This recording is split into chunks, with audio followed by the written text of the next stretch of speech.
What is up, Scarknight, bringing you V.U.R. number 20, the award show for Majora's Mask. Of course, we're going to put all the nominees of Majora's Mask and put them into 4 categories to get themselves 4 awards. The things that I'm not including are final dungeons, the final mask, and the final boss. So, besides that, let's get started with the award show. The first award is Best Mask.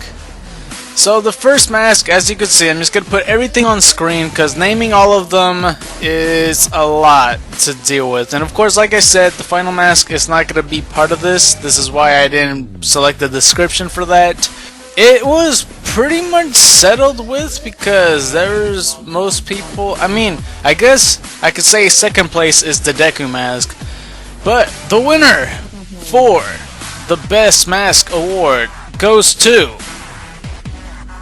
Garo's Mask! Of course, the Garo's Mask is meant for talking to other Garu ninjas, Garu robes, in search for advice and such like that. And it's also a requirement in the game. To get in the first place, you have to get Epona, go meet with the Gorman brothers, beat them at a race, and that's how you get the Garo's Mask. And after that, the requirement part of it, you have to go to Ikana Canyon, to go past it, to get to the real temple, to get to the real storyline of the canyon. You have to talk to the... What is he even called? Is he called an imp or something? I'm not sure. It's the guy with the one red eye. He's like a wizard, demon holder. I think he's a ghost collector, a spirit collector, a soul collector. You know, that's pretty good, I guess. And he wants you to, like, have the mask required for it so you won't... I don't know, he asked for the mask that you have to get prepared for you to go to the canyon, and that's how you would go access it. And he'll give you like a little tree branch for you to hookshot on. And, you know, also hookshot's the requirement, and that's how you do it. In the Garo's Mask, I'm pretty sure people done it for, you know, design wise. I kind of agree, it's probably the best looking mask. The most helpful mask to me, I guess, is, well, to everybody, is the bunny hood. The best design-wise has to be like the Garo's Mask. Second place to me is like the Mask of Truth. But yeah, the Garo's Mask has won, and that's how it is. It's the Garo's Mask. Alright, so the next award is Best Mini Boss. Now, the mini bosses in this game actually sometimes serve more of a purpose than just the regular bosses in general, because there's some bosses where you do fight them again, but it seems more epic that way. Like, for example, Gecko, you fight him again and such, and Wizrobe, you fight him like in total of what, 4 times? It's crazy. But I'm just gonna go name them right quick, except, you know, the fact that I already kind of named 2 of them in order. But either way, there's Gecko, there's Dinophos, well, I didn't even do it in order actually. Dinophos, there's Gecko, there's Wizrobe, there's Wart, there's Garo's Master, and there's, of course, Gomez. Now, out of all of them, I guess I could start eliminating to what's like the least voted and what's the most voted for. What would be differentiated among the both of them? So, it was definitely not Wizrobe. I could see why people, you know, just doesn't exactly like fighting him a couple times. He's too easy sometimes. It's not Dinophos. It's not Wart. That's also another reason I know why. And it's actually not Garo's Master. So it's between Gecko and it's between Gomez. The winner for the Best Mini Boss award goes to Gomez. I don't know, I really doubt that it was because of my influence. I like all the mini bosses, to be fair. My least favorite is, of course, Wizrobe and Wart. I like Dinophos stylistically because I like the way he looks, except they made him too weak. Like, after you get the gilded sword, you could just slash him twice and he dies, so it's kind of a shame.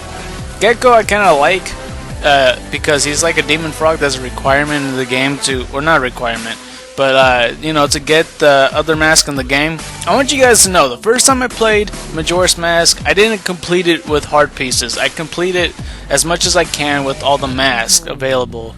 But And that's definitely what I did. I had to go find all the demon frogs, kill them, and that's how I got everything done with.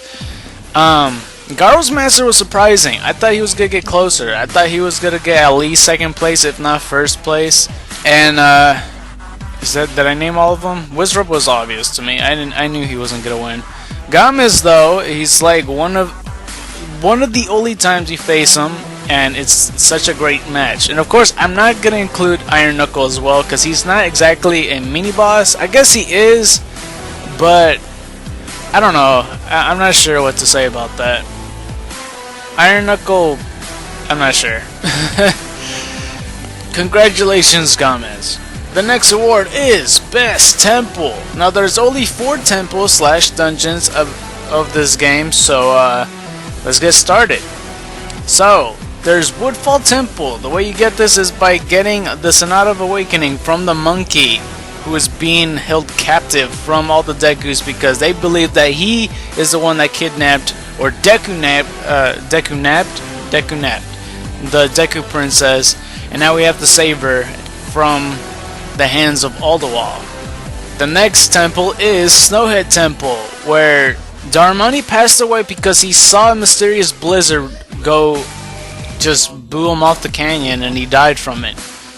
You get the Lens of Truth and you see him, and then he gets healed from his sorrows, it heals from his soul and such. And after that, everybody recognizes you as Darmani now. And the father of, or is it the patriarch? The patriarch recognizes Darmani and gives him the Goron Lullaby, but he couldn't remember it fully. When you play it to his son, because his son misses his father, and his father's not too quick enough to see him, he gives you the full version of the Goron's Lullaby. And with the Lens of Truth, you see that behind the mysterious blizzard is in fact another giant Goron that was the real reason why he killed Darmani. And it turned out that that giant Goron was possessed. You play it, and that's how you get access to Snowhead Temple. The next is Great Bay Temple. To access the Great Bay Temple, you actually need to collect all the eggs, all the stolen eggs from the pirates. Some of them are in the Pirates Fortress. Others, since the pirates were kind of dumb enough to drop some eggs, made it to Pinnacle Rock, where they're guarded by sea snakes when they're gotta be eaten soon. But this is why you're supposed to rush and try to get them as fast as you can.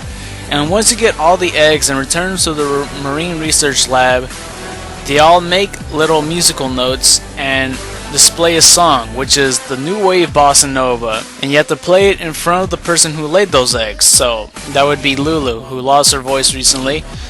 And once you play the New Wave Bossa Nova, a guardian sea turtle comes out and takes you to the Great Bay Temple because it's surrounded by a dragon cloud, which only a deity could pass through. And that's how you access the Great Bay Temple. The next and final temple to this award nomination is the Stone Tower Temple. Now, to access this, you have to go to the Palace of Ikana to meet with the king. After you defeat the king, he gives you a soldier with no heart and no soul, which is a direct image of yourself, even though it kind of doesn't look like him at all. It still represents you, and since you got 4 different versions of yourself, you could use this to your advantage. And that's how you access the Stone Tower Temple, is by letting the Elegy of Emptiness make a form of yourself to stand still on a little pedestal to make a walkway for you to walk across. And that is how you get access in the Stone Tower Temple. Out of all these temples, who is going to be the winner? Well, first let me start off with who is not going to win at all. So, it was not Woodfall Temple, and it was not Great Bay Temple. So it's between Snowhead Temple and Stone Tower Temple. The winner for Best Temple is Snowhead Temple. Now the reason being, I'm gonna assume that it's not because of the main boss. Which I sure hope so, but it's still good either way. It's definitely my favorite temple. If I had to pick what's my least favorite, I mean, I like Great Bay Temple, but I don't. I guess Stone Tower Temple only because of the tediousness afterwards. For Great Bay, I find it easy. A lot of other people find it hard, which is probably the reason why it wasn't voted much. As for Woodfall Temple, it's just a beginning temple. I still like it. I don't know, something about it really brings me in. But of course, Snowhead Temple is definitely my favorite. You get to use Darmani Link to your fullest extent.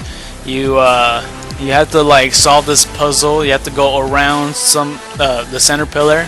You can have so many ways to go work this temple, and it's so amazing. I don't know, I really like it. And I do like the Great Bay Temple, it's just not the main boss.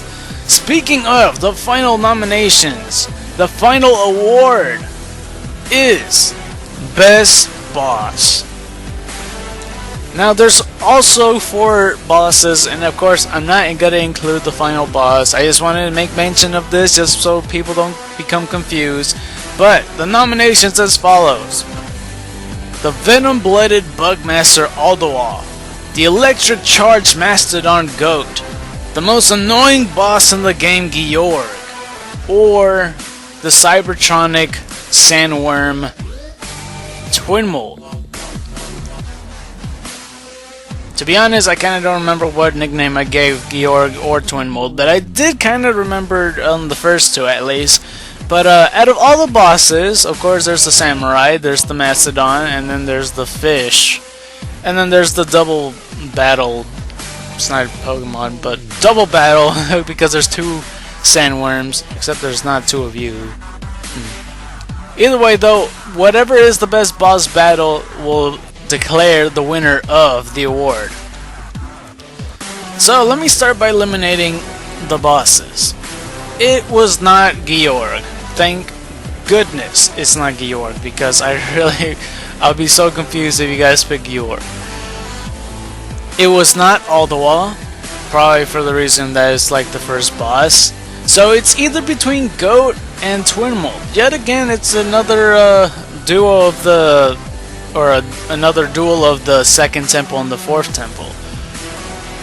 The winner of the final award of Majora's Mask is Goat. And I think the reason is obvious. It's because, you know, the boss battle is extremely fun to do. I don't know, something about it. Well, we already know what it is. It's just the fact that you use that Goron power-up and you just roll around chasing after this guy. The most annoying thing about this boss battle is, of course, when you stop.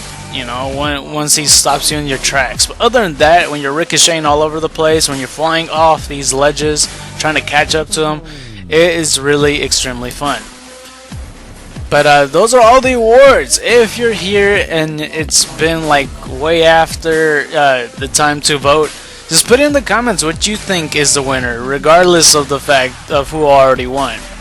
You know, you could argue amongst it in the comments if you feel like. Say why you feel like the other thing should be the winner, or explain more further detail of why the award winners should get this award. But it's all up to you. Of course, we got all this settled on all the awards that we have here. Here's the T-shirt, just a reminder of what it's come from. Is from Majora's Mask, like from that episode of I think I called it, I don't remember. I think it was Stone Mask. I feel like it was Stone Mask. Where you have to go through the freaking hole. Wait, no, I put like. Wait, what? I went through the freaking hole! But, by far, it was one of my favorite episodes. And I hope you enjoy it too. If you are new here, though, be sure to go hit that subscribe button. And also, watch the Majora's Mask Let's Play. It's definitely my funnest Let's Play doing. It's a ginormous ride, I guarantee you. And while you're at it, why don't you watch Pokemon Emerald or another Let's Plays that are coming up in the future. You've been scarred by the night.